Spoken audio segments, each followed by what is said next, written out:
예, 반갑습니다. 오늘은 이제 8월 27일 목요일 본문, 이사야서 36장 본문, 누구를 신뢰하느냐라는 제목으로 말씀을 나누도록 하겠습니다. 먼저 앞서 말씀을 드리면 오늘 본문이 내용이 길고 또 설명할 게 굉장히 많아서 말이 조금 빠르더라도 이해해 주시기 바랍니다. 자, 먼저 우리 앞선 35장의 이야기는 슬픔과 탄식이 사라지리로다 라고 하면서 광야의 백합화가 다시금 피는 이야기들이었었죠. 그러니까 34장이 완전 잿더미였다면 35장은 그 가운데서 다시금 그 검은 구름을 뚫고 비춰오는 빛과 같은 말씀이 바로 35장이었다면 36장은 이제 그 미래의 이야기들을 넘어서 다시 현실로 돌아와서 그러면 그 말씀을 가지고 그래서 이걸 이렇게 정리할 수 있을 것 같아요. 참된 신앙이라는 건 우리의 현실을 멀어지게 하는 것이 아니라 오히려 현실 속으로 더 깊이 들어가도록 하는 것이 바로 참된 신앙의 말씀인데 바로 오늘 36장 말씀의 장소는 아스루 왕 사네립이 쳐들어와서 유다의 모든 성읍들이 다 점령당하고 예루살렘 밖에 마치 새장 안에 갇힌 새처럼 되어진 그 히스기야의 모습을 그리고 있습니다. 그래서 오늘 이 본문의 그 문맥적인 의미는 35장의 노래를 들은 사람들만이 35장에서 나타났던 그 하나님 앞에 그 하나님의 나라를 본 사람만이 36장의 그 성벽 위에서 설 수 있다라는 이야기입니다. 이게 무슨 말이야 싶으면 다시 나중에 다 듣고 다시 한 번 더 들어보세요. 그럼 그런 말이었구나 이해될 겁니다. 자, 그리고 이제 또 하나 구조적인 의미를 조금만 설명을 드리면 그렇습니다. 우리가 이제 아하스 이야기하고 히스기야 이야기, 이 두 왕의 이야기가 이사야서의 전반부를 감싸고 있거든요. 근데 아하스하고 히스기야는 똑같은 장소에 서게 되어요. 근데 서로 다른 반응들을 보이는데 두 사람의 공통점을 먼저 보면은 두려워하지 말라. 라고 하면서 똑같은 환경 가운데서 놓이지고 심지어 똑같은 장소에 서게도 돼요. 윗모 수도 끝 세탁자의 발 큰 길이라는 똑같은 장소에 서서 그 가운데에서 하나님의 말씀, 그 말씀들을 또 듣게 되어지는 그 장소도 똑같고요. 표징이 주어지는데, 한 사람은 표징을 거절하고, 한 사람은 표징을 구하죠. 이런 차이점이 있고요. 이런 이야기들, 어쨌든, 아스하고 히스기야가 이런 공통점과 또 차이점이 있구나라는 것을 보시면서 이것도 중요한 거 아니에요. 자, 일단 넘어가 보겠습니다. 자, 이제 첫 번째 오늘 드디어 본문 말씀 천천히 살펴보도록 하겠습니다. 같은 자리에서 들려오는 다른 목소리 한번 봅시다. 히스기야 왕 14년에 아스루 왕 사네립이 올라와서 유다의 모든 경관성을 쳐서 취하니라 라고 한 절로 너무 심플하게 그냥 다루고 있어요. 여러분, 그러니까 이게 역사라는 게 그래서 그 안으로 들어가는 게 중요해요. 여러분 생각을 해보세요. 그냥 이렇게 쳐들어오면 그냥 성이 없어져요? 그런 게 아니죠. 수많은 사람들이 피 흘리고 죽고 갑옷들이 뜯어지고 울음이 가득하고 창검이 서로 맞부딪히면서 두려움과 공포가 쌓이면서 성이 하나하나 떨어지는 거라고요. 그렇게 46개의 성이 다 떨어지고 이제 마지막 예루살렘 성에 갇혀 있는 상황을 이렇게 담백하게 그냥 뭐라고요?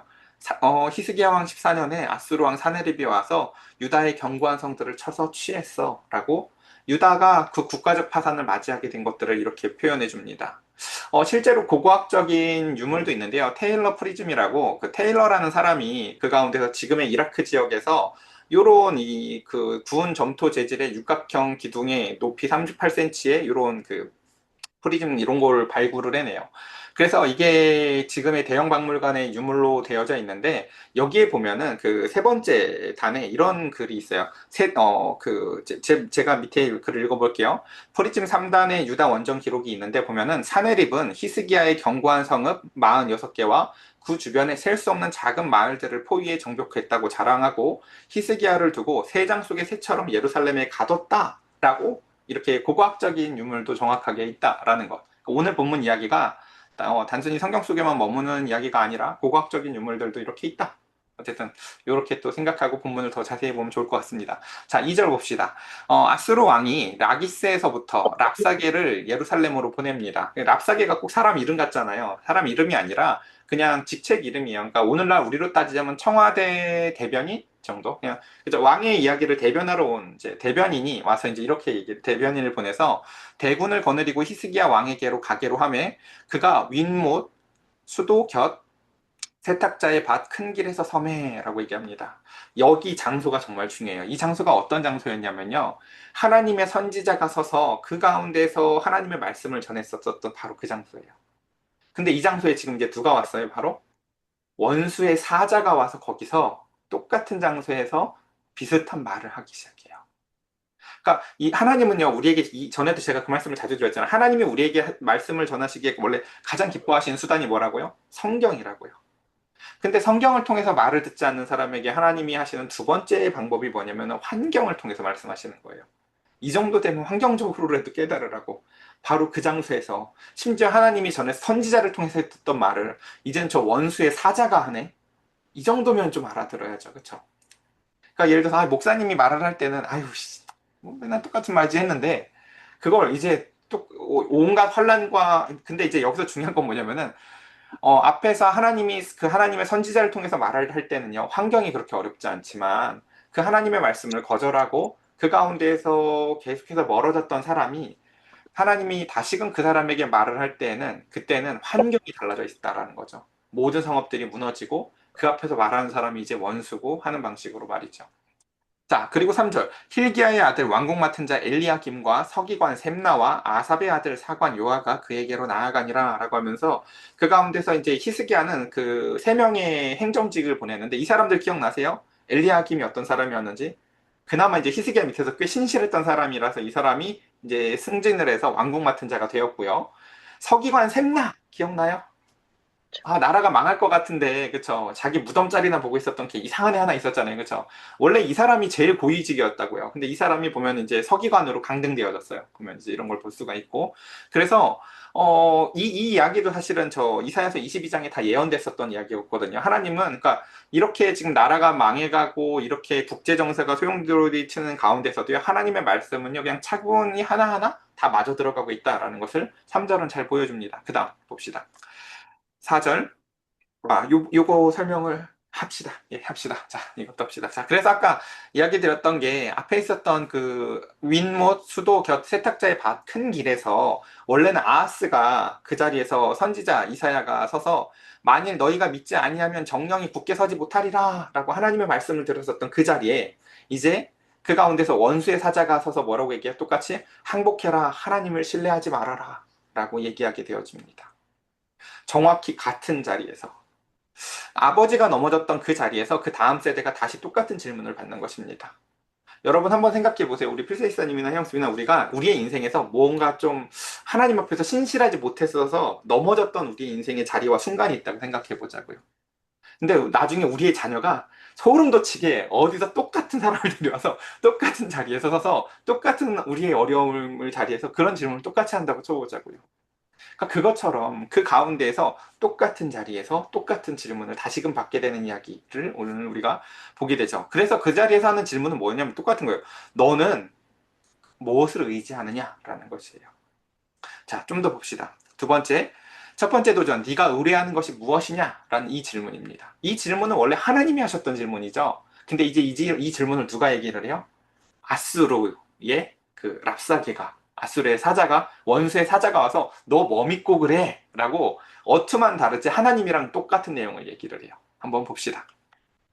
랍사게가 그들에게 이르되 이제 히스기야에게 말하라. 대왕 아수르 왕이 이같이 말씀하시기를 내가 그 믿는 바 그 믿는 것이 무엇이냐? 이 두 번째 믿는다라는 이 단어가 파타으라는 히브리어인데요. 이 진짜 중요한 단어예요. 네가 진짜 뭐를 그렇게 믿고 의지하고 기대가지고 네 마음의 신뢰의 기둥이 뭐니? 라는 거예요. 그러면서 그 가운데 이제 그런 거죠. 원래 하나님은 그 우리가 하나님 외에 다른 것을 신뢰하는 것을 우리가 우상이라고 했잖아요. 그렇죠? 다른 것이 하나님보다 위에 있으면 그렇죠? 근데 마찬가지예요. 그러니까 이 원수도 보면은 그 마음에 자신을 말고 다른 얘가 나 말고 지금 뭐 다른 걸 의지하고 있는 기둥이 있다면 그 기둥들을 하나하나 뽑으려고 들어요. 마치 하나님이 그 우상을 뽑으려고 하는 것처럼. 그러면서 그 질문과 내용이 굉장히 유사한데 한번 천천히 보겠습니다. 내가 말하노니 내가 좋게 싸울 계략과 용맹이 있노라 함은 입술에 붙은 말뿐이라. 네가 이제 누구를 믿고 나를 반역하느냐?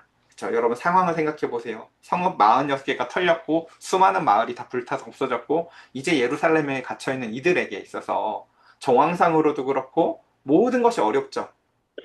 그리고 여러분 예루살렘 성을 한번 생각해 보세요. 그 성에는 지금 어떤 정황이겠어요? 여기가 내 고향도 아닌 수많은 피난민들이 그곳에 다 들어와서 차 있어요. 그리고 그 가운데에서 이 앞에 히스기야는요, 종교개혁을 한답시고, 종교개혁을 했죠. 종교개혁을 하는 걸 통해서 수많은 산당들을 부셨다고요. 그러면서 나름 하나님 앞에서 뭘 잘 살려고도 해봤었어요.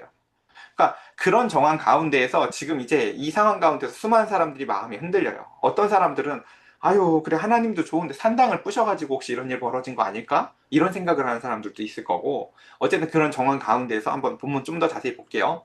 보라, 네가 제일 첫 번째 이야기는 천천히 해야 되는데 다시 천천히 할게요. 자, 첫 번째는 그거예요. 그의 마음속에 있는 제일 큰 우상이 무엇인지 봤더니 너 애굽 믿고 그러지? 라고 제일 먼저 얘기를 해요. 네가 믿는 기둥이 애굽이지? 이거 소름 돋치게 이래요. 자, 보라, 네가 애굽을 믿는도다. 그것은 상한 갈대 지팡이와 같은 것이라. 사람이 그것을 의지하면 손이 찔리리니 애굽왕 바로는 그를 믿는 모든 자에게 이와 같으니라. 이게 랍사게가 한 말이라고 우리가 지금 정의를 해서 그렇죠. 이거 이사야가 한 말이랑 똑같아요. 여러분, 이게 너무 정말 소름 돋고 무서운 일인데, 하나님이 하나님의 은혜로 여러 번 말씀을 하셨는데도 우리가 듣지 않잖아요? 그럼 하나님은요, 그 똑같은 말을 결국 원수의 조롱 같은 형태로 듣게 하세요. 야, 믿으려면 똑바로 믿었어야지. 근데 중요한 건 뭐예요? 방식이 훨씬 아프다라는 거죠. 선지자의 말을 듣고 돌이키는 건요, 회개 정도로 끝나요. 근데 이제 그때가 놓쳐지면요, 성이 46개가 떨어지고 그 가운데서 마지막 남은 내 밑바닥을 다 보이면서 그 원수가 나의 밑바닥을 다 폭로시켜요. 그러면서 그 가운데서 똑같은 말을 듣게 하는 거죠. 너 뭐 의지하니? 너 애굽을 의지하지? 라고 말입니다. 그러면 그 가운데서 7절, 이제 두 번째 봅시다. 이제 마음속에 있는 기둥을 하나하나 뿌리 뽑으려고 하는데 너 애굽 의지하니? 그거 별거, 그거 의지할 거 아니야. 내가 걔 이겨. 그리고 실제로 아수르랑 애굽은요, 상대가 안 돼요. 아수르는 철기 문명이고요. 이집트는 청동기에서 안 넘어가요, 잘. 이렇게. 자기들의 어떤 또 고유한 고집 같은 것들이 있어서 실제로 아수르가 훨씬 강해요. 어쨌든 좀 더 봅시다. 자, 그 다음, 내가 내게 이르기를 우리는 우리 하나님 여호와를 신뢰하노라 하리라마는 그는 그의 산당과 제단을 히스기야가 제하여 버리고 유다와 예루살렘에게 명령하기를 너희는 이 제단 앞에서만 예배하라던 그 신이 아니냐? 자, 두 번째. 이제 랍사게가 뿌리 뽑으려고 했었던 첫 번째 기둥이 뭐였다고요? 애굽을 의지하는 거지? 라고 애굽을 뿌리 뽑았다면 두 번째는 이제 이 두 번째는요. 두 번째 기둥이 하나님이거든요. 근데 하나님이라는 기둥은 아주 이렇게 고급 스킬을 통해서 비꼬면서 뽑으려고 들어요. 뭐라고요? 설마 하나님을 너희가 의지할까? 많은 왜요? 46개 떨어질 때까지 하나님 뭐 했는지도 모르겠고 심지어 그 다음 이제 의심을 심어줘요. 뭐라고요? 야, 너네 그 신이 산당과 제단을 제하라고 해서 너네 그거 제했었었잖아. 그런 쪼잔한 신. 응? 자기 아니면 안 된다고 하는. 아까 얘기 드렸죠. 지금 이 성벽 안에 그 예루살렘 성벽 안에 있는 사람들이 어떤 사람들이라고요? 피난민들이라고요. 그러니까 듣는 사람들이 진짜 저럴 것 같아요. 아, 우리가 하나님도 하나님이지만 우리가 산당이랑 이런 걸 제거해가지고 지금 이렇게 된 거 아닐까? 그러면서 그 가운데서 유다와 예루살렘에게 명령하기를 너희는 이 제단 앞에서만 예배하려 하던 바로 너 그 신 아니니? 너 그렇게 자기밖에 모르는 그런 쪼잔한 신을 믿고 설마 버티는 거니? 라고 이렇게 얘기를 하기 시작합니다. 참 희한하죠. 말은 어떻게 보면 다 맞는 말 같은데 제일 틀린 게 마지막에 등장하리 한번 좀 더 봅시다. 그러므로 이제 청하노니 내 주 아수르 왕에게 내기를 해라. 야, 그럼 내기해보자. 라고 하면서 세 번째 이런 얘기를 하죠. 내가 너한테 말 2,000피를 줘도 너는 그걸 탈자도 절대 구하지 못할 거야. 너 현실을 봐. 너 맨날 뭐 복 달라고 하고 막 그런데 야, 내가 너 2,000필 줄게. 너 이거 탈 사람이나 구할 수 있냐? 네 현실을 봐. 또 네 번째. 그런즉 네가 어찌 내 주 종 가운데서 극히 작은 총독 한 사람인들 물리칠 수 있으랴? 어찌 애굽을 믿고 병거와 기병을 얻으려고 하느냐? 내가 이제 올라와서 이 땅을 멸하는 것이 여호와의 뜻이 없음이겠느냐? 와, 놀랍죠. 이제 마지막은 뭐라고 얘기를 해요? 앞에는 하나님을 조롱하더니 마지막엔 또 뭐라고 얘기해요? 이거 하나님 뜻 아니겠니? 라고 얘기를 해요. 그리고 놀랍게도 이게 하나님의 뜻이라고 이사야도 얘기를 했었던 적이 있었어요. 하나님이 저 아수르를 하나님의 도구로 쓴다고 했다고요, 사실은. 그래서 여호와께서 내게 이르기를 올라가 그 땅을 쳐서 멸하라 하셨느니라. 와, 이상해요. 분명히 이게 말이 안 돼야 되는데 모든 게 다 말이 되는 말 같아요. 뭐 하나 반박하기가 쉽지가 않아요. 그죠? 근데 여기서 중요한 점이 있어요, 여러분. 일단 랍사게가 뽑아낸 크게 세 가지의 기둥들을 보면은 애굽이라는 네 마음속에 의지했었던 거 애굽이 우상이었지? 애굽을 뽑아내고. 그 다음에 야, 하나님에 대한 의심을 심어주죠. 야, 산당도 다 제거하라고 하는 그 이기적인 그 의심? 그쵸? 뭐, 46개 성 떨어질 때까지 뭐 했는지도 모르겠는데, 바로 그 하나님? 옆에 그 종교개혁을 함으로 말미암아 산당이 허물어져서 마음속에 상처, 그 개혁이라는 상처가 머물러 있는 사람들한테 또다시 의심을 심어주는 거죠. 이렇게. 그 다음 또 마지막에, 이거 하나님의 뜻 아니겠니? 여러분, 이 모든 것은 사실 여러분, 그러니까 중간만 보면 안 되고, 처음과 끝을 잘 살펴야 되는데, 문맥을 잘 살펴야 되고, 때로는요, 첫 번째, 우리는요, 원수가 오히려 우리의 행동의 진정한 어리석음을 잘 보는 순간들이 있어요, 사실은요. 근데 원수의 입에서 선지자와 똑같은 말이 나올 때 여러분, 그게 얼마나 무서운 건지 우리는 알아야 합니다. 우리 기억나시죠? 요나라는 사람도 하나님이 아무리 말해도 안 듣니까, 그쵸? 하나님도 모르는 이방 선원의 입을 통해서 하나님 요나한테 말씀하신다고요. 그런 것처럼. 근데 여기서 두 번째 중요한 것은 여러분, 여기서 진짜 중요한 게 이 지점이에요. 뭐냐면요. 반쪽 진리로 짜낸 논리라는 거죠. 자, 모두 사실이에요. 애굽이 약하다는 것도 사실이에요. 사실은요. 아수르에 비해 애굽은 약해요. 두 번째, 유다에 싸울 사람이 없는 것도 사실이에요. 세 번째, 아수르는 여호와의 진노의 막대기가 맞아요. 예, 이사야도 그렇게 말을 했다고요, 사실은. 그리고 네 번째, 개혁은 불만의 앙금을 남겼었다고요, 실제로 사람들한테. 근데 중요한 것은 여기서 전제가 틀렸다는 거예요. 뭐예요? 여호와께서 유다를 버리셨다. 그러므로 그를 신뢰함이 헛되다라는 사실입니다. 상황이 이렇게 됐어도요. 하나님은 이스라엘을 유다를 버리신 적이 없습니다. 하나님이 우리를 버리셨다고 믿게 만드는 게 마지막에 사탄의 방식이에요. 마치 이건 뭐하고 같냐면요. 99개의 사실을 배열해요. 99개의 사실을. 그리고 제일 마지막에 하나님이 너를 버렸어. 라는 가짜 도미노 하나를 세워놔요. 근데 앞에가 99개가 사실이었기 때문에 제일 마지막 게 당연히 사실일 것 같아요. 그치, 하나님이 나를 버렸지. 근데 하나님은 그 사실에 대해서 분명히 말씀하셨다고요. 나는 상한 갈대도 안 꺾는다고. 네가 상한 갈대 같은 저 애굽을 얘가 부드러워서 이지 못하는 거잖아. 근데 나는 네가 부드럽다고 해서 너를 꺾어버리지도 않는 하나님이야. 라고 말씀하신 하나님이시라. 자, 결론은 이런 거예요. 이 부분은 하나님께서 유다를 자기 밑바닥까지 다 이렇게 보이도록 몰고 가시는 것은요. 그를 온전히 신뢰하는 게 무엇인지를 다시 배우게 하려고 하는 거예요. 하나님이 얘기할 땐 얘가 안 듣거든요. 근데 원수가 와서 얘기를 하니까 하나하나 틀려요. 내가 애굽을 의지한 거 제가 어떻게 알았지? 내가 하나님을 의지하긴 했지만 하나님이 좀 이상하다고 느껴지고, 내가 이렇게 느끼는 거 제가 어떻게 알았지? 맞아. 이거 하나님의 뜻일 수도 있지. 라고 하면 그 가운데에 하나님, 내 존재와 실존을 이야기하시고, 그 가운데에서 내 신앙이 진짜 사실 얼마나 밑바닥이었는지를 보게 합니다. 자, 그래서 보면, 그 다음, 두 번째 도전, 누가 능히 건지겠느냐, 봅시다. 이에 엘리야김과 셈나와 요아가 랍사게에게 이르되, 이 세 사람은요, 사실 히스기야가요, 협상하라고 보낸 사람들이 아니에요. 협상의 권한도 없는 사람들이에요. 그냥 들으라고 보낸 사람들이에요. 그래서 그들이 어쨌든 나아가서 이렇게 얘기합니다. 우리가 아람 방언을 아오니 청하건대 그 방언으로 당신들의 종에게 말하고 성위에 있는 백성들이 듣는 데에서 우리에게 유다 방언으로 말하지 마소서. 또 기가 막히죠. 아니 아수르 이 당시에 전국 우리가 지금 다 공용어가 영어인 것처럼 이 당시 공용어가 아람어인데 그냥 아람어로 하면 되거든요. 근데 여긴 유다라서 유다 백성들은 히브리어를 쓰는데 놀랍게도 얘들이 와서 히브리어로 말을 해요. 백성들이 다 알아듣게 그걸.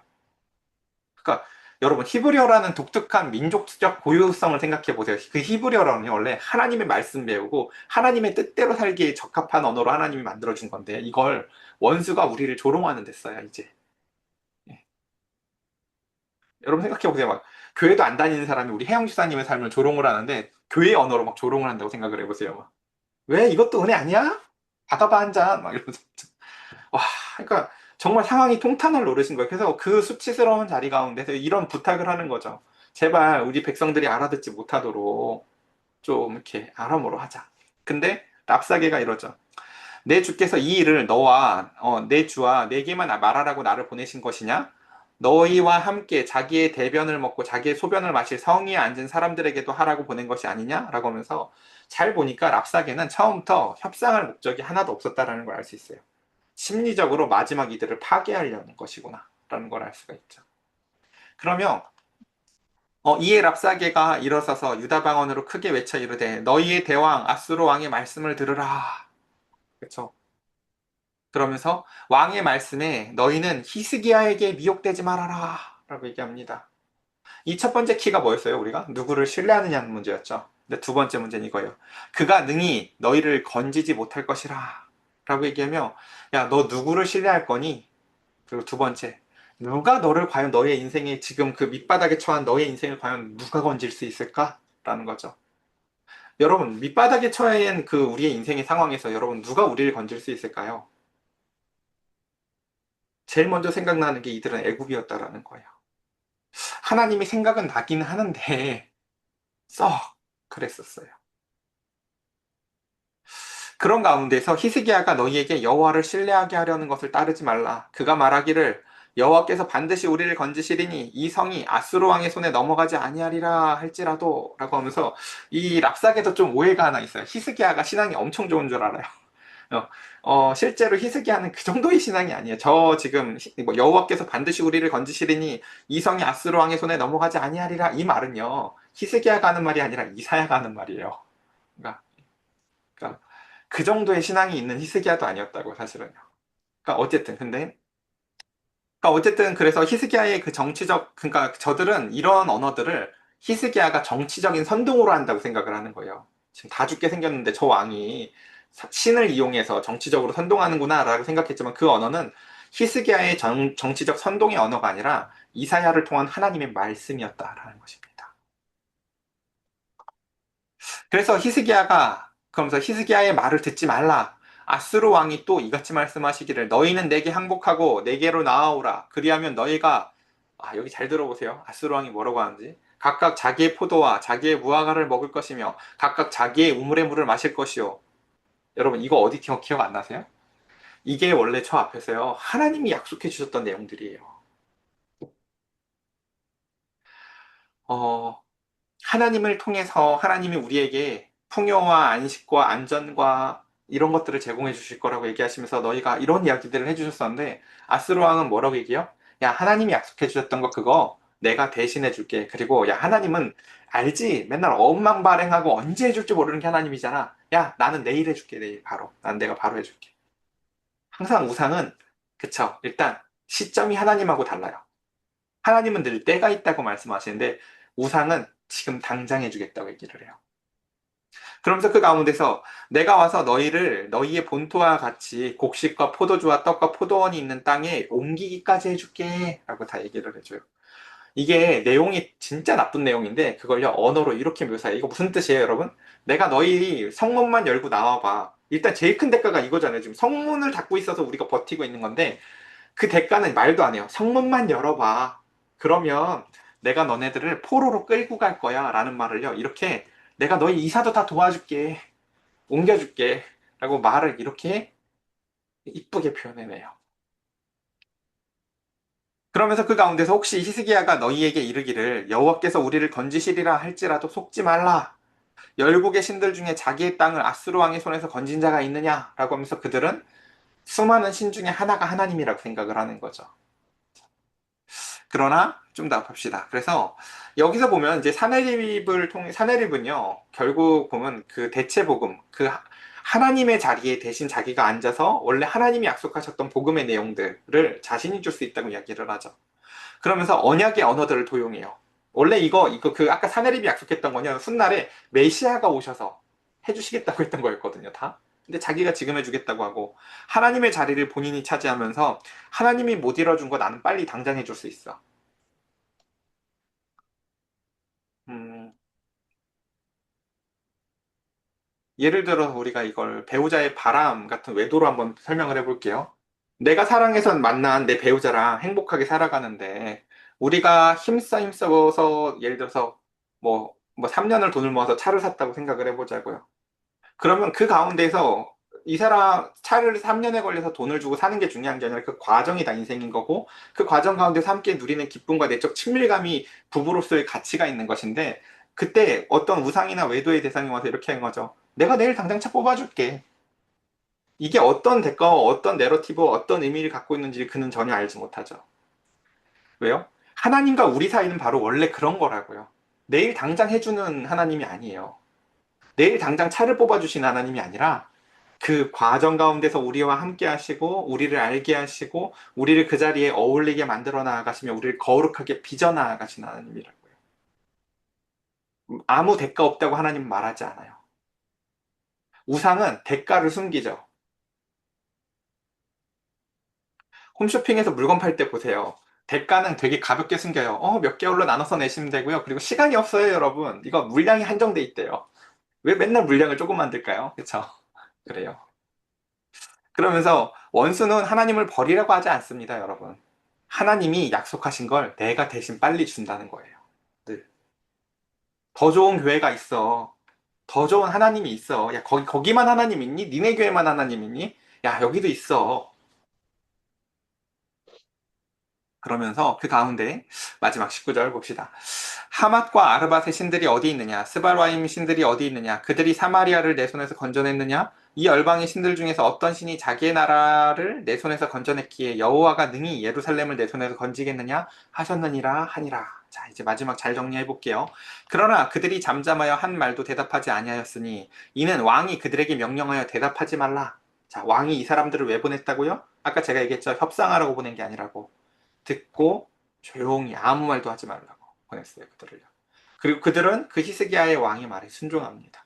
듣고 그리고 그때 힐기야의 아들 왕궁 맡은 자 엘리야김과 서기관 셈나와 아삽의 아들 사관 요아가 자기의 옷을 찢고 히스기야에게 나아가서 랍사게의 말을 그에게 전합니다. 이거하고 똑같은 장면이 사실 저 앞에 있었다고요. 어때요? 둘러싸였는데 되게 위기의 상황에서 조금 나아지니까 그때 걔들은 뭐 했어요? 잔치를 했어요. 조금 나아지니까. 근데 이들은 뭐를 해요? 지금요? 자, 그래서 한번 천천히 본문을 정리해 볼게요. 여기서 중요한 포인트가 뭐냐면요. 침묵이라는 거예요. 침묵. 여러분, 침묵이 얼마나 고귀한 가치를 갖는지 제가 이걸 좀 설명하고 싶은데요. 왕이 그들에게 명령하였습니다. 대답하지 말라고요. 자, 그리고 그 옆에 원수 랍사게는 열심히 그들의 그 가짜 대체 복음, 거짓 복음을 막 전했어요. 근데 여기서 침묵은요, 결코 무기력이 아니라 순종이었습니다. 왜요? 애초에 명령이 그쵸? 협상하라가 아니라 듣고 가만히 있으라는 거였었어요. 그리고 침묵은요. 그래서 어떨 때는요. 가장 웅변적인 증언이 될 때가 있어요. 듣고도 가만히 있는 것. 흔들리지 않는 것. 그리고 여기서 다른 점은 바로 이거였었죠. 22절. 원래 옷을 찢는 건요, 누군가가 죽었을 때나 죽어갈 때나 하는 애국의 표시였는데, 이사야 22장 12절에서 13절 보면, 통곡해야 될 때 잔치를 벌였었던 이들, 이야기가 우리가 기억이 나실 거예요. 그쵸? 통곡해야 될 때 잔치를 벌였던 이들. 근데 이들은 그 하나님의 말씀이 이사야를 통해서 전해질 때는 그들이 뭐를 했다고요? 통곡해야 될 때 그들이 잔치를 했다고요. 근데 비로소 하나님이 원수를 통해서 이렇게 그들이 이제 원수의 입을 통해서 그리고 이렇게 열악한 환경을 통해서 그 언어를 듣게 될 때 그들은 비로소 마땅한 반응을 하게 됩니다. 히스기야도 옷을 찢고 성전으로 들어가요. 그래서요. 비로소. 그러니까 여러분 이게 저는 그래서 이런 지점들이 인간에게 가장 고통스러운 것 같아요. 하나님의 말씀으로 우리에게 하나님의 말씀하셨을 때 그때 그것을 이것처럼 들을 수 있으면 참 좋겠거든요. 근데 인간은 꼭 하나님의 말씀은 그쵸 우리가 마치 잘해주는 사람한테 함부로 하면서 나쁜 사람한테 끌리는 것처럼 그쵸 꼭 그래요. 그래서 36장은 답이 없이 끝나는 것 같습니다. 근데 여러분 답이 없는 게 아니라 여기에 중요한 건 뭐냐면 답이 나한테 없다는 걸 인정하는 거예요. 나한테는 답이 없지. 그리고 바로 그것이 하나님께 그들을 데려가라고 하셨던 바로 그 자리입니다. 침묵하고 있어. 너한테 답이 없다는 걸 뼈저리게 느껴라. 그리고 그 다음에 그 답이신 분이 계신 자리로 네가 나아와라. 라는 것입니다. 여러분 이제 적용할 점을 보고 정리를 해보겠습니다. 첫 번째, 분별하고 점검하고 경계해야 되는 게 오늘 진짜 저는요, 저게 진짜 사탄이 연설하는 것 같았어요. 사실 저 랍사계의 언어를 보면서요, 저건 사탄이 설교하면 저렇게 설교하겠다 싶을 정도로 정말 정교하고 다 맞는 말 같은 99개의 도미노를 쌓아놓고 마지막 하나 가짜 도미노 그 하나님에 대해서 못 믿게 만든 하나님을 속이는 진짜 가짜 도미노 하나를 세워서 하나님을 넘어뜨리려고 하는 그 마귀의 계략과도 같아 보입니다. 오늘 이 이야기를 천천히 보면 첫 번째, 우리는 우리 시대의 랍사계를 분별할 수 있어야 합니다. 기준은 이 말이 사실인가? 다 사실이에요. 잘 들어보면요. 사실은요. 근데 그게 아니라 이 말이 나를 어디로 데려가는가라는 거죠. 제가 이 이야기를 옛날에 혜영 집사님한테 정말 많이 했어요. 그게 하나님의 뜻인지 아닌지를 알고 싶으면 누가 영광, 이 일을 통해서 누가 영광 받는지를 보시라고 제가 늘 이렇게 얘기했거든요. 그래서 성령의 책망은 하나님께로 향하는 문을 열어두고 원수의 고발은 바로 그 문을 닫습니다. 다시 뭐라고요? 성령이 하시는 책망은요, 하나님께로 향하는 문을 엽니다. 아, 나한텐 가능성이 없구나 하고 하나님한테 가고 싶게 하는 게 성령이 하시는 일이에요. 원수는요, 아유, 됐어요. 무슨 징조는요? 하고 문을 닫는 것. 자, 두 번째. 위기는 우리가 실제로 무엇을 의지하는지를 잘 드러냅니다. 위기 때 비로소 드러내잖아요. 내가 누구를 의지했는지, 그쵸? 그래서 그게 내 잔고일 수도 있고, 건강일 수도 있고, 인맥일 수도 있고, 우리 자신의 능력일지도 모르겠습니다. 이런 게 뭐 다 나쁘다는 건 아닙니다. 다만, 그걸 지팡이로 쏟는 순간에 그것이 오히려 손바닥을 찌를 수도 있다는 걸 우리는 기억해야 합니다. 그걸 하나님한테 배워야 되는데 지금 납사개한테 배우고 있다는 게 아픈 거죠. 야, 그거 찌르는 지팡이야. 라고 말입니다. 세 번째, 대체복음의 매력을 경계해야 합니다. 세상은 하나님을 버리라고 하는 게 아니라요. 야, 교회도 가. 누가 교회 가지 말래니? 아, 근데 그것만 하지 말고. 라고 하면서 더 빨리 무언가를 주겠다고 약속을 합니다. 다만 조건을 설명하지 않아요. 아까 제일 큰 조건이 뭐예요? 성문을 열라 해요. 그러니까 나를 믿고. 야, 니네 하나님 말을 믿니? 내 말을 믿니? 내 말을 믿고 성문을 열어. 이것도 믿음이 필요한 일이거든요. 근데 조건을 얘기하지 않아요. 성문을 열어야 된다는 대가 지불을 전혀 설명하지 않아요. 예수님은 뭐라고 얘기를 해요? 앉아서 계산해보고 자기 십자가를 지고 따라오는 게 신앙이야 라고 대가를 먼저 말씀하세요. 이거 공짜 아니다. 이거 거저가는 길이 아니다. 내가 너희를 사랑하지만 그 길을 따라올 때는 반드시 대가가 있단다. 라는 걸 말씀하신다고요. 그래서 계약서 아래에는 뭐라고 해요? 내가 너희를 옮겨줄 거야. 라고 사탄의 계략은요, 마치 우리를 향해서 어디다 따뜻하게 어디를 포도원으로 옮겨줄 것 같처럼 설명하지만 그게 뭐라고요? 실상은 꽁꽁 묶여서 포로로 잡혀가는 이야기다. 라는 것입니다. 자, 그 다음, 네 번째. 저는 이 지점이 정말 중요한 것들 같아요. 응답할 말이 없을 때 여러분 올바른 자리로 가셔야 되는데요. 히스기야가 한 일이 논쟁이 아니라는 게 중요해요. 여기서 논쟁을 벌이지 않는 게 여러분 중요해요. 그는요, 아무 말을 하지 않고 여호와의 전으로 올라갑니다. 나한테 답이 없다는 걸 충분히 느끼고. 여러분과 만약에 부부싸움을 해도요, 상대방도 잘못을 하겠죠. 나도 근데 완전한 사람이 아니잖아요. 거기서 제일 어리석은 게요, 논쟁을 계속 벌이는 거예요. 그 사람의 잘못을 계속 공격하려고 들 필요가 없어요, 여러분.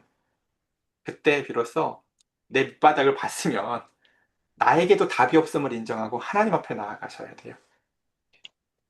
네가 더 커, 나보다 죄가 나는 이만하잖아 라고 둘이 논쟁을 벌이는 건 의미가 없다고요. 그래서 권한이 없는 자들을 일부러 보내는 거예요. 여러분들의 인생에 때로는요, 내 인생에 권한이 없는 것처럼 생각을 하셔야 돼요. 하나님 앞에. 그래서 아하스는 동맹을 맺었지만 히스기야는 어디로 가요? 성전으로 갑니다. 그래서 답이 없을 때 답을 만들어내려고 하지 마십시오. 답이 계신 곳으로 가십시오. 마지막 다섯 번째.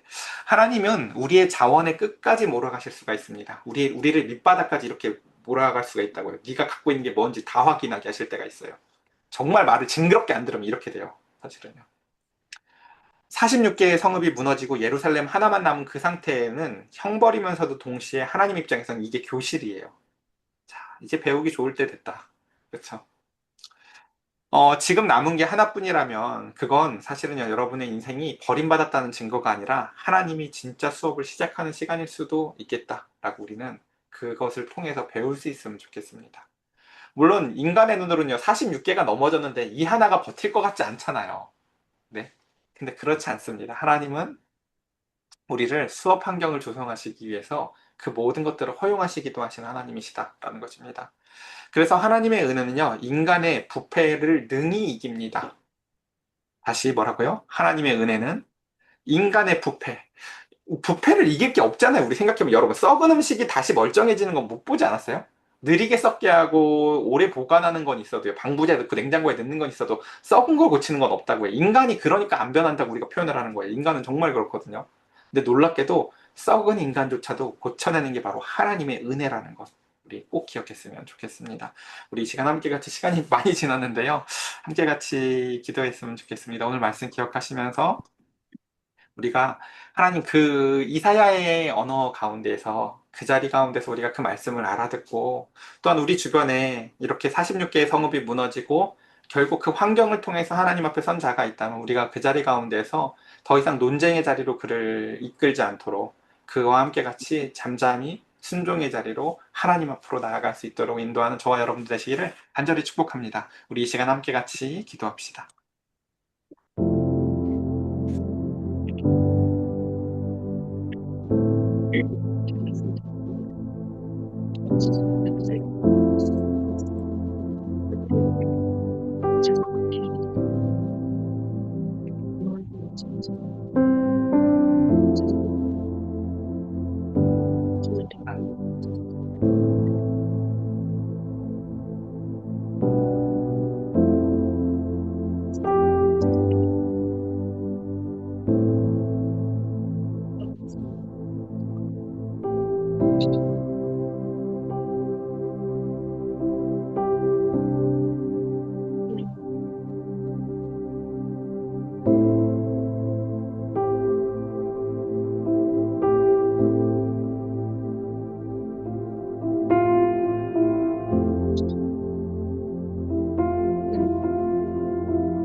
그 성전을 하나님 앞에 끌려서 성령님을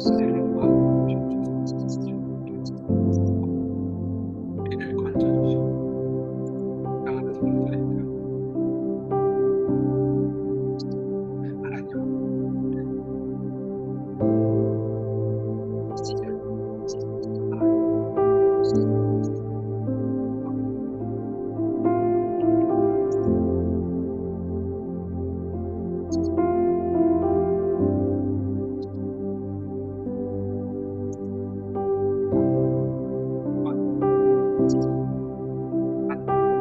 마음을 나누시고 얼마나 하나님의 말씀을 듣고 얼마나 감사하고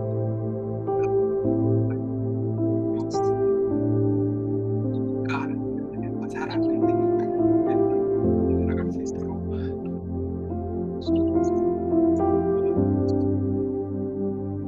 살아가게 하여 주시고 아버지여 하나님의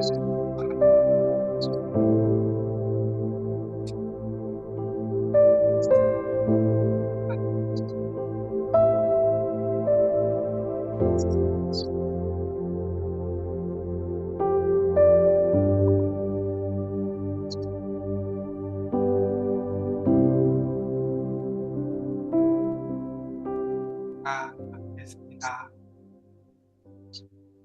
그 우주와 만물과 그 모든 별들을 그 하늘을 마치 떨어질 낙엽처럼 바라보시는 영원 가운데 무궁하시는 하나님, 그 세탁자의 발밑곁 그 선지자가 서서 우리에게 해주셨던 그 말씀을 들었었던 바로 그 자리에 이제 모든 성읍들이 떨어지고 절망 가운데에서 똑같은 자리에 원수의 사자가 서서 우리에게 하나님을 통해서 들었던 말을 다시 듣게 하는 자리를 봅니다. 하나님, 사람의 연약함과 어두남이, 소경과 귀머거리됨이 하나님 이와 같이 답답할 때가 많습니다. 상황이 닥쳐야만 그 말씀이 들려지고 또한 그 가운데서도 표징도 구하지 않았었던 그 아하스의 답답함을 생각해 봅니다. 하나님, 우리 사랑하는 성도들 오늘 말씀 가운데 사단이 참으로 다 맞는 말만 하는 것 같지만 정작 하나님은 우리를 어떤 상황에서도 버리지 아니하시고 신실하시고 사랑하시며 성읍이 하나밖에 남지 않았다는 것은 앞에 모든 성읍이 무너졌듯이 이것도 무너질 거라는 것이 아니라 하나님이 지금부터 배울 시간이야라고 우리에게 교실로 인도하셔서 그 성전에서 우리를 가르치시고 능히 다시금 모든 것을 회복하시며 주의 말씀을 회복하실 능력의 하나님, 의지할 분도 하나님이시고 우리를 건지실 분도 하나님이심을 배워가는 가장 좋은 교실임이 바로 주님 오늘 말씀의 자리임을 고백하게 하여 주시옵소서. 우리 사랑하는 성도들, 인생의 밑바닥의 자리에 섰든 어떤 자리에 섰든 오늘 말씀을 마음속에 깊이 새기게 하시고 하나님을 의지하고 나를 건지시는 하나님의 손길을 찬양하는 삶 살 수 있도록 성령님 오늘 말씀 가운데에서 우리 사랑하는 성도들에게 역사하여 주시옵소서. 우리 주 예수 그리스도의 이름으로 기도드렸사옵나이다. 아멘. 아멘.